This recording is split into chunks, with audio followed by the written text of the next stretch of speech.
So guys, it's Friday, November 15th. You saw the video, got a kind of views, but my take the pre-sale code video was yesterday talking about Mania. This video I'm here also talking about Wrestlemania. And in particular, it has to do with the man whose hoodie I'm currently wearing.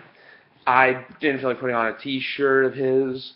You can tell who it is just by looking at the arms of the hoodie or whatever. It's a Cena hoodie. I got it a couple years ago for Christmas. This hoodie made its way down to Miami. This is the same year I got this and the Rise Above Hate t-shirt. I didn't ask for the hoodie. Just got it. But I'm not here to talk about the hoodie. I'm here to talk about Cena Taker. It's a match I know a lot of you want to see. I don't. This may be the first. You may think I'm an idiot, but it's honestly, it's not. It's what's bad for business. It's not what's best for business. It's bad for business. I'll tell you why. Because you got the franchise player. You got one of the greatest of all time going up. Two guys going up against each other. They fought before. Sure, fine. I honestly think it will hurt Cena's rep if he goes in there, hypes up beating Taker, loses. Like, you got Cena's basically the it factor. He's the guy you love to. It's either you love to root him on like myself, or you just love to hate the guy. It's one of the two options. And in this case, I honestly think it will kill his career. Like, Punk's done what? Nothing since he beat Taker. Trips is Trips. HBK's HBK. Edge is Edge. Ever since I believe, if I'm going back to all his matches, Orton, his Rook, Henry, meh. Batista's gone, Edge is retired, HBK's retired, Trips is semi-retired, but and Punk's probably one of the worst years of his career. Let's be honest. Like, he's still a fan favorite, but he was involved after Mania. He left for a bit just to recuperate. Then he had a match against Jericho, the Money in the Bank thing, SummerSlam. They still in the stupid Heyman feud. Now he's got his match at Survivor Series. It's like Cena last year after Cena lost to Rocky. Cena can't afford a match like this. Like, they do Cena Hogan fine. Icon, greatest of all time. Greatest from, this era, even if it's a shit match, Hogan Taker. But I'll get into this in a minute, but you gotta, look at the basics of why this match isn't good at all. You've got potential for, this pay-per-view, they have to wow us. They don't wow, they're gonna lose a lot of people because it's it's WrestleMania 30, you didn't give a good effort. Whatever, so what? But Rise Above Hate, I got off track there. But seriously, it's one of those things where it will hurt his rep. Like Cena after he lost to Rock, he had a match against Lesnar, shit with Laurinaitis and Big Show, and then Money in the Bank, he won it, lost to Orton, triple threat. He has the title matches at SummerSlam, NLC. He got hurt, triple threat, and then the Ziggler thing. Then now he's back on track.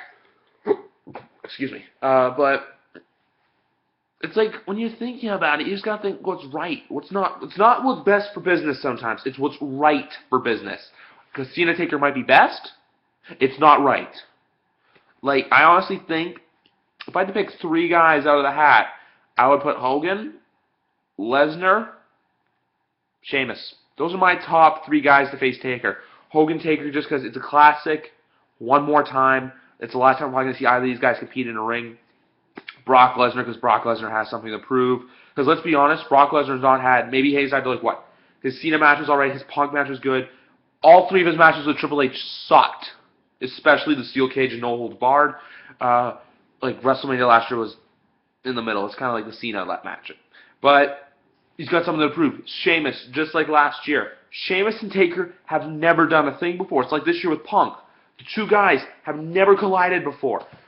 This year, I was at the Raw where they had the Fatal 4-Way to see who would face Taker when it was CM Punk, Big Show, Orton, Sheamus. It was one of the best promos I've ever seen cut live. There's been other ones, but I don't want to get into that. But you gotta think what's best to do.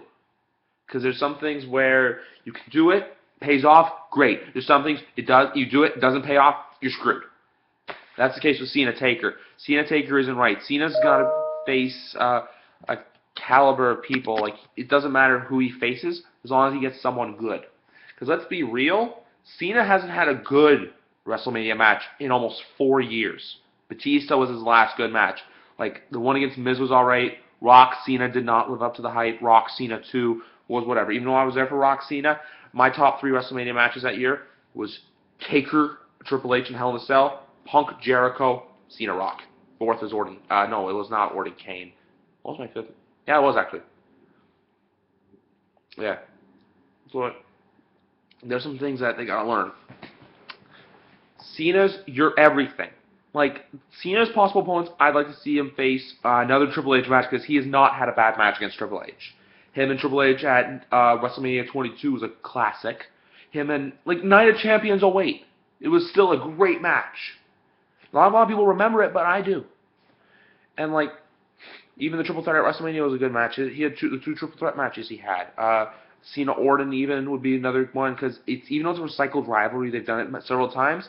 Every time they've gone out there, they've paint the masterpiece, with the exception of Hell in a Cell 09. Like, the Iron Man match was great. Breaking Point 09 was great. SummerSlam was everything except for that stupid fan.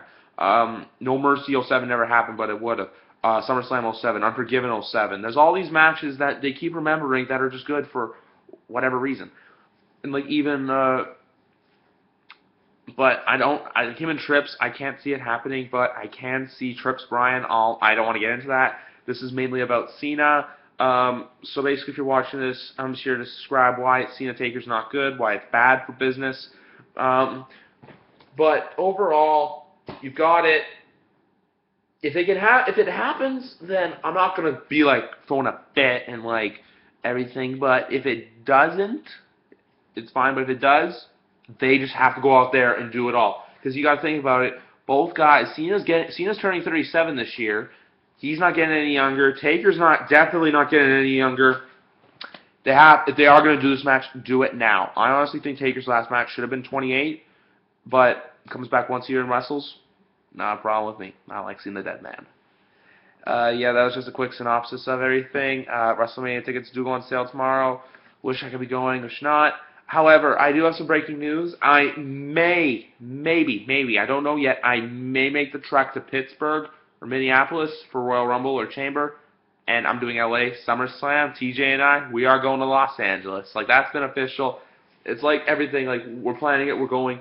It's just the steps now. We got to get our travel packages, because I'm not going to SummerSlam, because it's going to be too much money where you have to get packages, hotel, you got to get tickets, because I want to spend my money on that, have extra money saved up for my return flights to and from LA, and a VIP session, which either hopefully maybe get Cena, maybe do Punk, or maybe do Trips, whoever does it, but it'd be cool to go.